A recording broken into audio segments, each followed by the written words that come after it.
دې جنۍ ته سور سلام پکار دی کنه ملګرو. دې خپل دشمن ویښ دغه نه پس چې دی نو 15 سال دې ته سزا واورول. دغه نه پس دا جنۍ وایي چې زه کله د جیل نه دروتم نو زه به د خپل دشمنانو نه نوره بدله هم اخلم. وایي زما وړوکی شان ورور دی کنه وایي هغه به ورته هم غټ شي. ملګرو چې زه 15 سال زما وشي نو زه به کله بار دروتم نو زه خپل دشمن چرته هم نه پرېږدم. تاسو به ضرور اورېدلې چې د پښتنو سره دښمني کوي نو همیشه به چې نو هغه به بیا قبر ته دي پښتانه رسوي. ملګرو دې پښتني نن حد کړی دی کنه. تاسو به هم ډېر زیات حیران شئ یو غیرت یې کړی دی. نو ویډیو راسره مکمل وګورئ ټول پښتانه او د نورو ملګرو سره هم شیر کړئ. ملګرو دې سیټ چې تاسو ته جنۍ ښکاري د دې نوم دی روحي. ملګرو دې چې دا نو د مالدار خلکو د دې پلار چې دی نو په زور باندې ځمکه واخیسته او د دې پلار چې دی نو د دنیا نه رخصت کو په وړوکي شان ځمکه باندې. او کم خلکو چې دښمني وه نو هغه ډېر زیات مالدار خلک وو.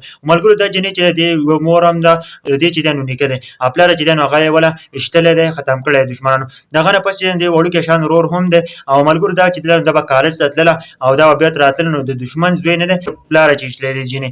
هغه زوی چې دی نو دې ته به په لار کې کېناستو دې جنۍ ته ویل چې زه ستا سره واده کوم او که تا ماله نه راکړې نو زه دې په زور باندې راچوتوم او په زور در سره واده کوم. او دا جنۍ چې دی نو په مخه به تله چې دې هلک به په مخه تنګوله. د هغه نه پس چې دی خپل نیکه ته وویلو خپل نیکه ته ویل چې داسې د دښمن زوی دی او ما داسې تنګوي او ما ته داسې خبرې کوي. نو هغه نیکه یې ورته وویل که نه تومانچې چلی ورته وروښو ویل دا تومانچه واله ویل زه اوس بوډا یم زه څه نه شم کولی خو دا تومانچه واله که ته یې بیا تنګه کړې نو سیده ووله.